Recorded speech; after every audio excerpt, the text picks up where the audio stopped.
Aquesta és la pissarra més gran de Barcelona, fa 525 metres quadrats i és la nova façana de l'Escola Infant de Jesús a Gràcia.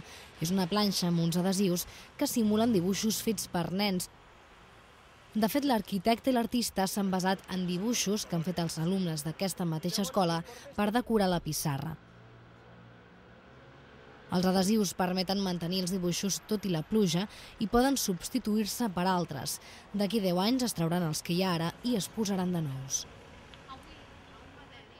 Com les pissarres són efímeres, les borrem, d'aquí 8-10 anys es pot tornar a canviar, podem remoure els dibuixos que van fer, tornar-ne a fer d'altres i també veurem el que és la part cultural que d'aquí 10 anys potser ha canviat i els elements que aquí hem posat potser poden ser uns altres, ¿no?